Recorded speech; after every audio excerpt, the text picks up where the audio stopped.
My good people, my good people. What's up, world? I'd like to welcome y'all back to the show that's hot with your boy Rob Scott. This is Rob's Two Cents, baby. What's going on, everybody? Hope you guys have been good. Hope you had a great and productive week since the last time we talked. Is always about progress. And I hope you enjoyed this exciting weekend of football. Boy, oh boy. You see the name of the video. Statements were made this weekend, and that's at the college level and that's at the professional level. We got a lot to get into. Without further ado, I'd like to welcome y'all back to the hottest conversation in the nation. This is Rob's Two Cents. And y'all, before we can go any further as a Chicago person, as a Chicago fan, we have to discuss the disappointment that has been the Chicago Bears. We have to talk about the clown show that has been with the Chicago Bears. I'm telling you guys right now, it's basically like you see in the title, it's BNB, Bad News Bears. Now let's talk about it. We saw this past Sunday the Chicago Bears win against the Kansas City Chiefs. The Kansas City Chiefs tore another asshole in us, pause on that, and destroyed us 41 to 10. Now, I don't know if you guys follow me or not, but this past weekend on Saturday, I was on my boy Greg's show called The Red Kingdom. Shout out to my boy Greg. It's a show dedicated to the Kansas City Chiefs.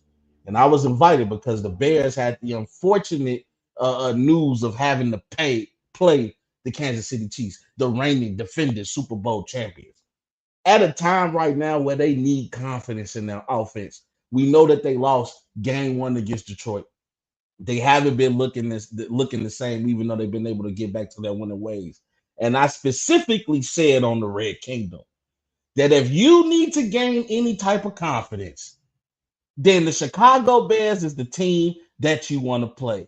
I'm telling you right now, if your offense is struggling, if you're having issues with looking yourself in the mirror and trying to figure out who you are as a team, and you see that you got the Chicago Bears on your schedule, you buck up and you smile because you know whatever we was getting wrong, this is our time to have live practice on the field because that's what the Bears look like right now. They look like a glorified practice team. We're talking about a team, as I mentioned in my last episode, who is now on a 13-game winning streak and haven't won a game since October of last year against the New England Patriots. Imagine being the Patriots, and that's the last team that you got beat by the Chicago Bears. You should just look yourself in the mirror right now and just hate yourself. I'm telling you, the Chicago Bears are horrific. It's a total clown show.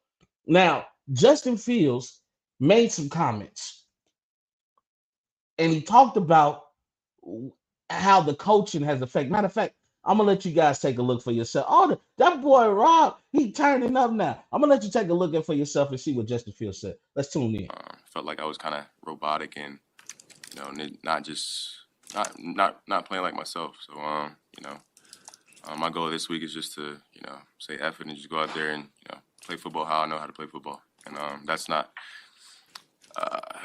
that includes thinking less and just going out there and playing off of instincts rather than just of so much, so to say, info in my head, data in my head, and literally just going out there playing football. When you say thinking less, what do you think was causing you to think so much, maybe think too much?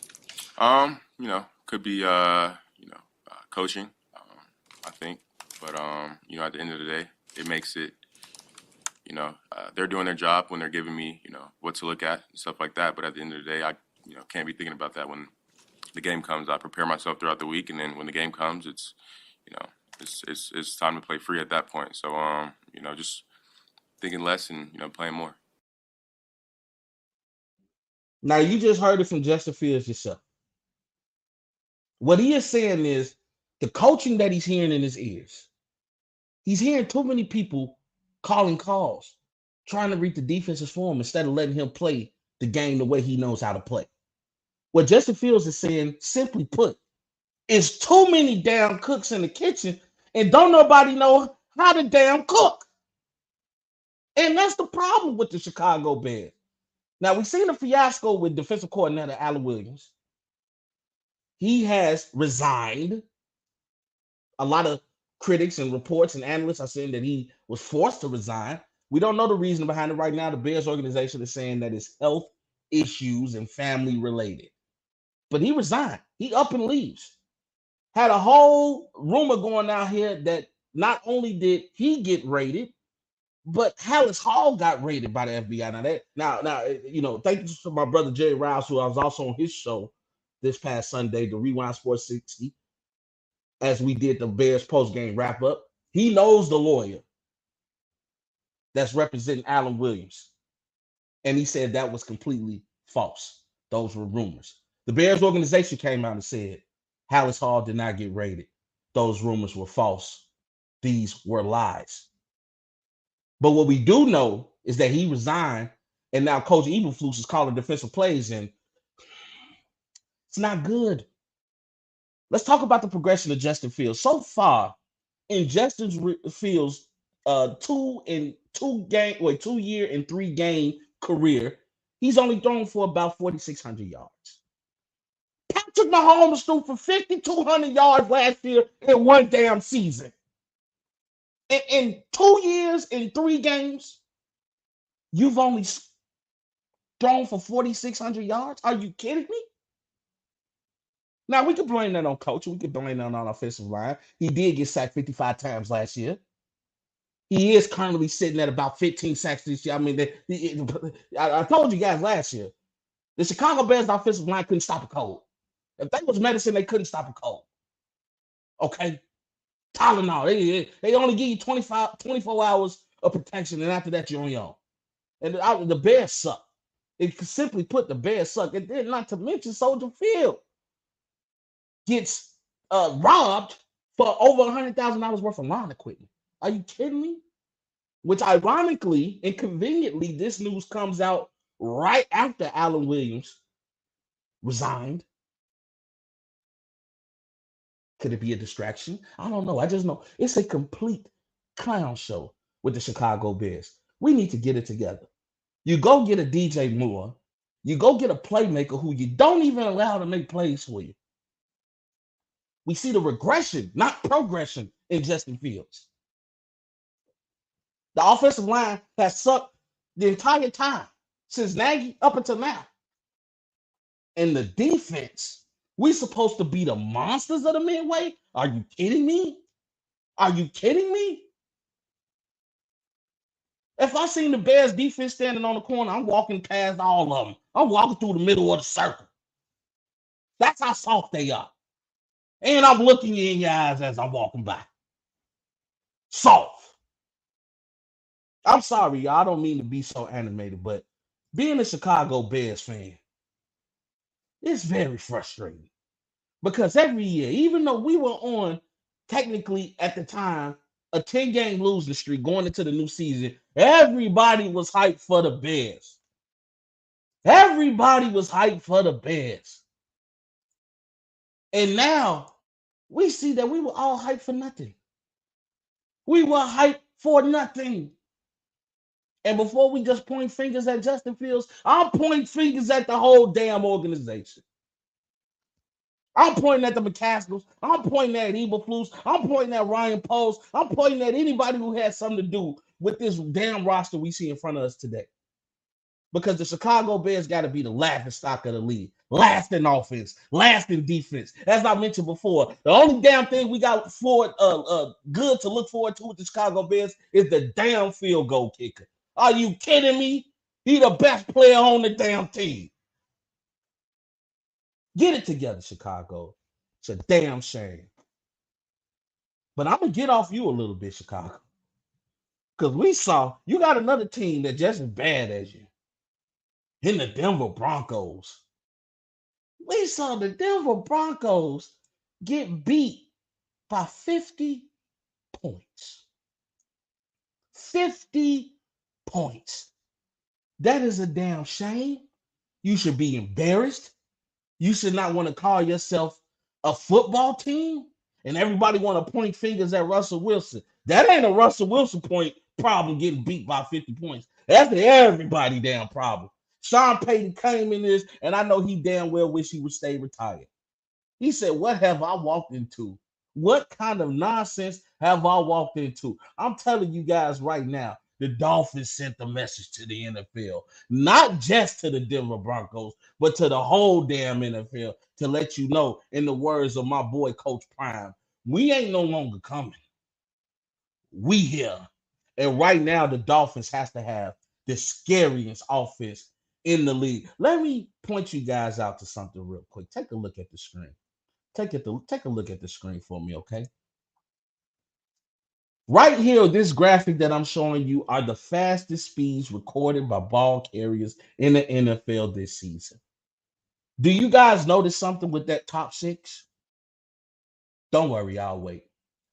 They're all Miami Dolphin players. Tyreek Hill is up here 3 times. Devon Kane is up here twice. And then you got Raheem Mostert. Like, listen, look at this. Tyreek Hill ran a 15-yard catch in week 3 for 22. I mean, he ran a 15-yard touchdown, and he did it in 22.07 miles per hour. Do you know how ridiculously fast that is? Do you know how ridiculously fast that is for a human being to get speed up to 22 miles per hour? They don't call the man Cheetah for nothing. It's crazy. That offense did whatever they wanted to on the Denver Broncos. Let me read you some stats, y'all, because it's hard for me to explain it. Okay, Russell Wilson had a pretty okay game. He's at 306 yards for the day, 1 touchdown, throw an interception. You know Russell Wilson is good to throw at least 1 interception in the game. His 2 usual suspects on his receiver corps showed up. Cortland Sutton had 8 receptions for 91 yards. Jerry Jeudy had 5 receptions for 81 yards. If I just told you those stats alone, you would say, Rob, the Denver Broncos had a pretty decent game. But then I got to read you Miami stats. Let me tell you what Miami did. Tua had a hell of Tua starting to get his Alabama swag back. Tua starting to feel like he's back in Bama. The boy went 23 and 26 on a day for 309 yards, 4 touchdowns, perfect game, 0 interceptions. Tua did his damn thing. And then Mike White came in right behind him because you know they're going to take Tua out. Take him out of the 4th quarter. By this time, it's over with. I got to mention that too. Tua did this in 3 quarters. Tua did this in 3 quarters. Mike White said, "Don't worry, I can give you 1 more interception." And then the running backs gave you 5 touchdowns themselves in Raheem and Devon. Crazy work. In the words of my boy Shady McCoy, Tyreek Hill, 9 receptions for 157 yards and 1 touchdown. And I got to tell you right now, Tyreek Hill, let me look in the camera, brother. I'm sorry. On previous shows with my ASAP Sports family, I've said that you're not a top 10 receiver, that you're not a route runner. I'm sorry, Tyreek. Regardless if you're a route runner or not, you're one of the best receivers I've seen in the NFL. Just quick, lightning, playmaker, makes things happen, champion, will be a future Hall of Famer one day. And right now, and let's be honest, Tyreek Hill is the best damn receiver in football right now. Tyreek Hill is putting the fear of God in defender's heart right now. That boy fast, and fast don't lie. And did I mention that they did all this without Jaden Waddle, who's supposed to be 1B or 1A, whichever way you want to put it. Him and Tyreek, 1A, 1B, however you want to put it. They did this without Jaden Waddle. And Jaden Waddle wasn't on that list that I showed you earlier. And he fast his damn self. Do you understand what I'm saying right now? Regardless of how their defense looking, that defense okay. That defense okay. They was able to get to Russell Wilson a little bit. They gave him a little pressure. But that was not a showing of defense. That was pure offensive firepower.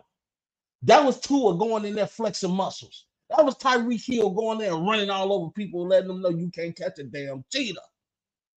What the Miami Dolphins did to the Denver Broncos was flat out murder on TV. And somebody need to go arrest that whole damn roster. And I know the defense is going to be okay. I mean, Vic Fangio's there. We know about Vic Fangio and how he does with defense. But right now, head coach Mike McDaniels, he got this team playing. And the offensive line said that they take pride in protecting Tua. They take pride in protecting Tua. They don't want another fiasco like last year. Tua's gotten better every year. I got to give it up to Tua. Every year he's progressed. And I am so proud I appreciate you, my boy Jay. Hey, y'all, make sure y'all comment, man. This is an interactive show. You let me know what your questions is, man. I'll pop them up on them, man. Y'all talk to your boy Rob as we continue this show. And I'm telling y'all right now, Miami is going crazy. My boy Mike Hughes, what's going on, baby? Appreciate the love, y'all. Appreciate the support. Right now, I think Miami is the scariest team in the NFL. They're the best team in the NFL. The San Francisco 49ers are not that far behind just because of their defensive stand. You know, Nick Bosa and all them boys, Fred Warren, they got some monsters over there at San Fran. And Brock Purdy, I think he's been perfect. As I mentioned, Brock Purdy is yet to be defeated as an NFL professional quarterback. He hasn't lost a game. You know, the season was cut short last year due to injury. He came back right according to schedule, doing this thing. That boy Brock Purdy has been playing on the road. Debo standing up. They're gonna get Brandon Ayuk back. We know about C-Mac.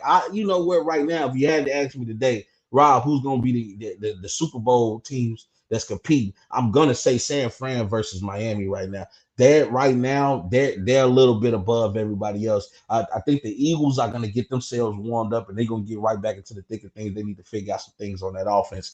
Defense made some great plays last night on Monday Night Football, but the Eagles still got some things to address. Got to find a way to use AJ Brown more. Good thing he got off last night. I think he had his first game over 100 yards this season so far, and it's very short 3-game season. But I'm just telling you guys, man, right now Miami is scary. Let's talk about some bad news for other teams, man. Cardinals, Cowboys lose to the Cardinals. Trayvon Diggs tears his ACL in practice. Gone for the season. After everybody gave the Cowboys this rave about how their defense was, man, you lose your top-rated cornerback. Especially after you just brought in Stephon Gilmore, who's not the same Stephon Gilmore in the past, especially on those championship Patriot team, but can still be a threat, especially playing with Trayvon Diggs on the other side, who last year led the league in interception, and this year was on a pace to do it again. That Dallas Cowboy defense was looking scary. I feel bad for them. They lose 16-28 against the Cardinals, and then the Chargers finally get some good news, able to beat the Minnesota Vikings in the battle of the winless. They both came into their respective games 0-2. Chargers now 1-2 on the year. Minnesota now 0-3. But in the process of them winning that game, they lose their star wide receiver and Mike Williams, who also tears his ACL in the game. Mike Williams been injury prone. You know, the Chargers have just been injury prone, man. You know, every time we look up, defense was hurt, whether it was in them getting Khalil Mack and Joey Bosa. Haven't had their full roster. Their two big receivers, and Keenan Allen and Mike Williams, was down last year. Now Mike Williams goes down again this year after he had a hell of a game. Had 7 receptions for 121 yards, 1 tutty. And Keenan Allen just dominated that game with 18 receptions for 215 yards. Didn't score a touchdown, but definitely picked up all the yards, man. I'm telling you. The Chargers is one of those teams that just disappoint you because you expect so much from them. I remember when the AFC West had this allure to them because the Raiders, they get Devontae Adams, and Russell Wilson goes to Denver, and we know about what Kansas City can do, and then the Chargers, their defense ramps up. Justin Herbert is there, Keenan Allen, Mike Williams. You bring in Khalil Mack to add with a Joey Bosa, and you thinking that I actually predicted the Chargers to win that division, and injuries, had just hurt them. Let me answer a question here from my boy Jay. Says, besides Miami and the 49ers, who would I consider a team to watch out for? If you're asking for a sleeper team, I would say watch out for Detroit. Detroit right now, they've been playing some tough games. Jameer Gibbs, he's a dog. And if you let that boy get off, man, I think that can kill you with that run game. Golf has been playing pretty good. You never know what you're gonna get with Jared Goff. But right now, Detroit has been playing some really good football. They definitely look like they're gonna run away probably with the North. But then again, Green Bay has been looking good too. And I'm surprised at the development of Jordan Love and to see what Jordan Love has been able to do with this Packers offense, especially Aaron Rodgers leaving this year, going to the New York Jets.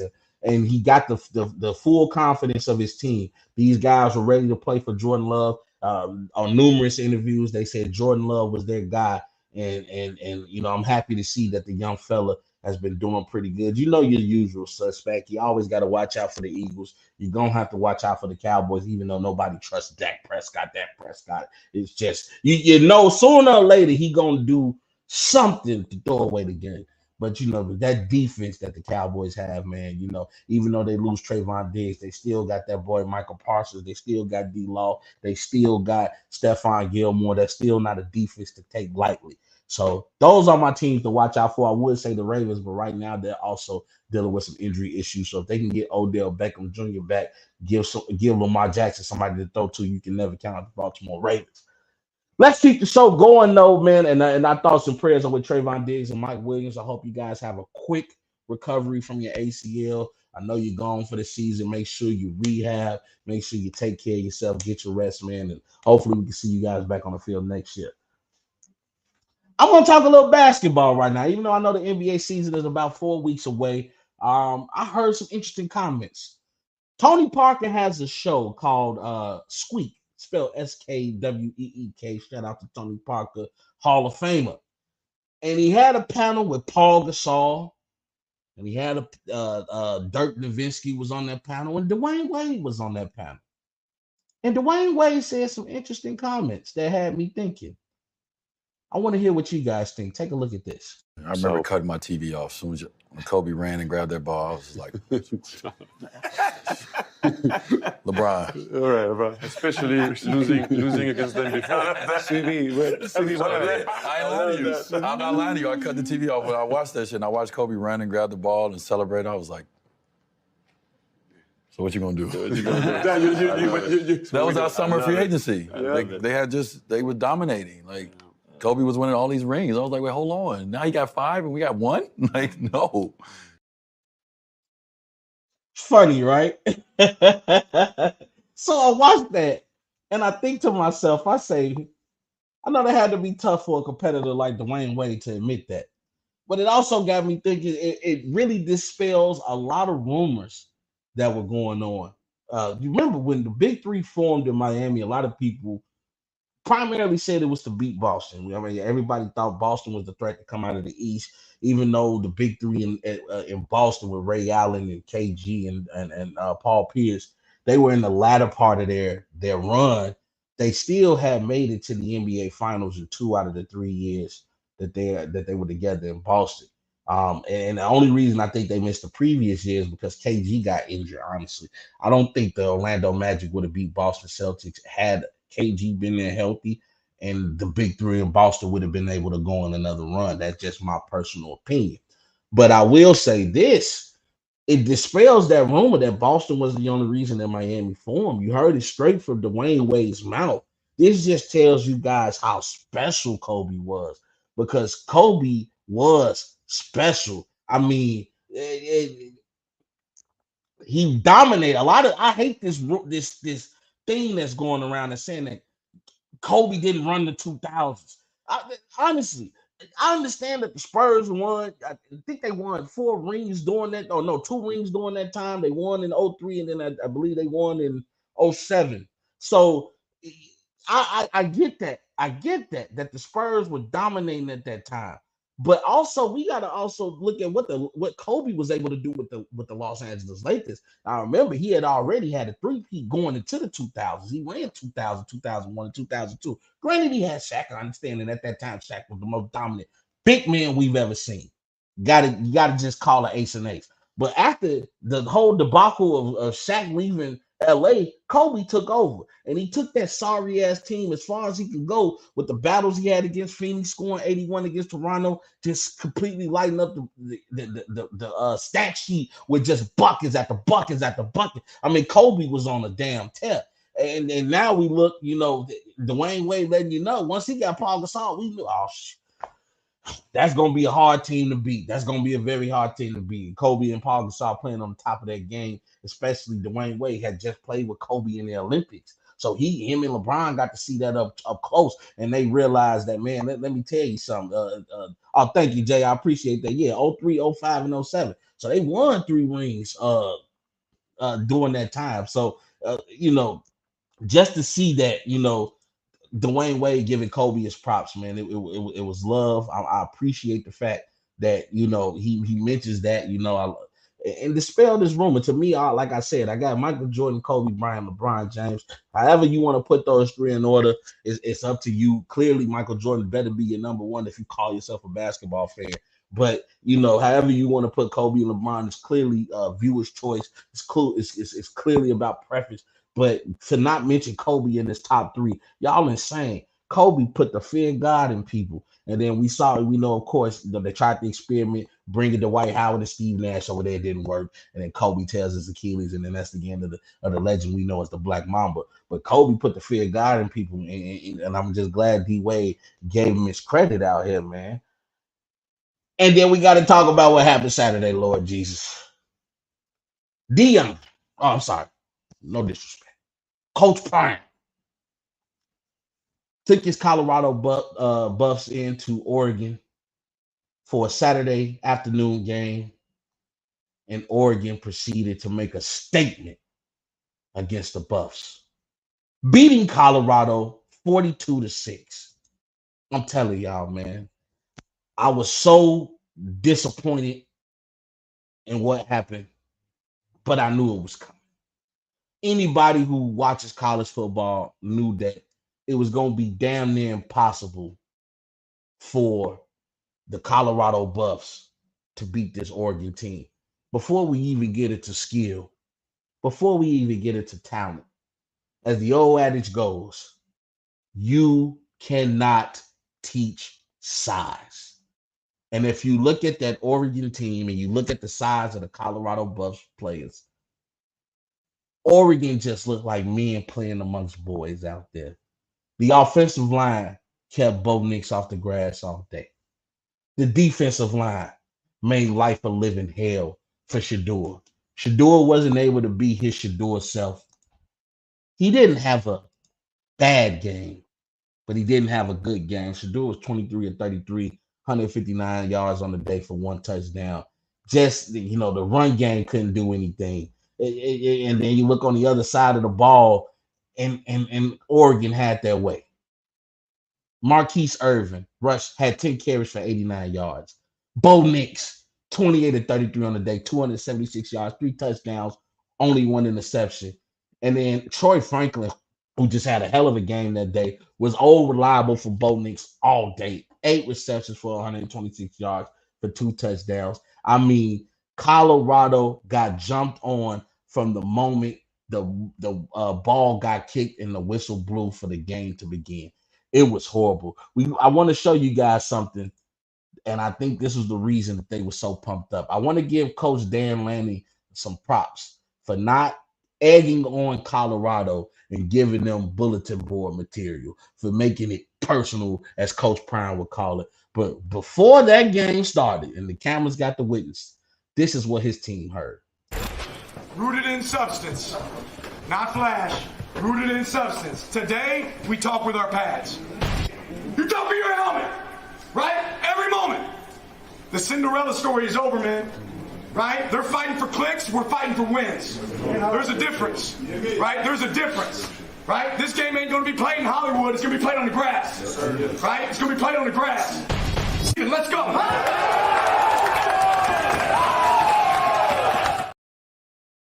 I can't lie. If I'm an Oregon player, I'm ready to go knock somebody the hell out. I'm not gonna lie to you. I jumped up out my seat and I was like, "Let's go to war!" I mean, that coach got him pumped up. He said, they playing for clicks. We playing for wins." And don't get it wrong, Coach Dan Lanning, Coach Prime got major respect for each other. You can tell before the game, after the game, the way they shook hands. Now Keyshawn Johnson did say on Undisputed that the NCAA as a whole is getting tired of all the attention that Coach Prime is getting with the Colorado Buffs. And, it's rumored that these coaches, came together to come up with a game plan to make sure that not only Oregon beat the Colorado Buffs, that they dominated the Colorado Buffs. I heard that TCU coaching had some hands with that. As we know, Colorado was able to spoil TCU's game opener. These guys are coming fresh off being in the NCAA championship game, and they come and get beat by a team that only won one game last year. So they were seeded, and I heard Nebraska had a little bit to do with giving Oregon the tea on how to beat Coach Prime, man. But at the end of the day, Bo Nix had a hell of a game, and it's funny because Bo Nix is a fifth-year senior. I know you like, how the hell is he still playing in college? But due to COVID, he was able to get a year back in his eligibility. So now he's a fifth-year senior. I'm not mad at him. I wouldn't be so quick to lead the NCAA as well, probably getting his NIL deal money, especially being at Oregon. We know how fresh Oregon is. It's still a pair of Oregon Duck Jordans that I want. It's so damn expensive. But hopefully as I gain some momentum, I'll be able to buy those one day, what I'm saying, and not sweat. But Oregon, they got the wear, they got the money. A lot of these players want to go play for a team like Oregon. And now it sucks because now Shador and the Colorado Buffs have to now go play Caleb Williams and the USC Trojans. And we know though that team is tough. I think ranked currently right now 5th or 4th in the college rankings. Caleb Williams, Heisman candidate, right behind Michael Penix Jr., who plays for the Washington Huskies, however you want to put them. But right now they're the best 2 college quarterbacks in college football today. And that's who you got to go play against. A lot of people are predicting a shootout. A shootout. And I want to give myself a shout out though, because I mentioned Oregon's defense and people laughed at me. Oregon's defense. No. I told you against this Colorado team, that defense was going to show up. They did. I believe they sacked Shador like 7 times. Shador, they got to get that offensive line better. But now you got to go play USC, and these are tough 2 games. You don't have your best player in Travis Hunter, your two-way player, your Heisman stud, who was one of the top candidates to win the Heisman just based off the way he can play both sides of the field. It's going to be a tough one. I think Shador in Colorado is going to have a bounce-back game, especially when you hear statements like this. One thing that I could say honestly and candidly, you better get me right now. This is the worst we're going to be. You better get me right now. I mean, Coach Prime ain't lost no confidence, so why would I lose confidence? Coach Prime said, you better get me right now because I'm starting to get comfortable. And Coach Prime, I just want to let you know, I still believe what you've been able to do with the Colorado Buffs is simply amazing. You've already exceeded expectations, as I mentioned earlier in this segment. We're talking about a team that only won 1 game last year. You're already 3-1. You beat TCU. You beat some tough teams. You had a rough go at Oregon, but most teams are going to have a rough go at Oregon. I'm telling you right now, Coach Prime, I don't speak for everybody else because so many people in the media were just so quick to just pounce on you. They were just hating on you. They was waiting on you to lose. But I'm telling you right now, Coach Prime, I'm still riding with you. I still believe. And last but not least, as we get ready to close out this show, it's fight night, baby. Let's get ready to rumble because this Saturday we have a super fight, ladies and gentlemen. Canelo Alvarez versus my boy Jermell Charlo. They are going to be fighting for Canelo's undisputed super middleweight championship. As you guys know, to be an undisputed champion, you must hold titles. All 4 titles. That means you must hold the WBA title, the WBO title, the WBC title, and the ICF title. And right now, Canelo is the undisputed super middleweight champion of the world. But guess what, ladies and gentlemen? This fight is going to be making history because Jermell Charlo is also the undisputed junior middleweight champion of the world, meaning he holds the WBA, the WBC, the WBO, and the ICF championship belts in the light middleweight division, but they're not fighting for his titles. They're fighting for Canelo's because Charlo is the champion of the 154-pound class, while Canelo is the champion of the 168-pound class. And I'm telling you guys right now, it's going to be a tough go for Charlo. I gotta let you guys know something right now. I love Jermell Charlo. The boy is a dog. Let's take a look at the tail of the tape. Canelo Alvarez comes in at 59, 2-2 out of his 62 fights. 39 of those 59 victories have been by knockout. And let me tell you something, when Canelo knocks you out, you're not so quick to get back up. I just remember seeing a couple stoppages earlier on in his career, and we saw the way that he knocked out Caleb Plant. I mean, he gave that man a 1-2 buckle my shoe. Canelo is a beast. His 2 losses coming from early in his career. Who did he fight? Let's look at that. So your boy always ready to do some research. Jorge Juarez is who he lost to. I believe he was like 5 fights in. He lost his 5th fight.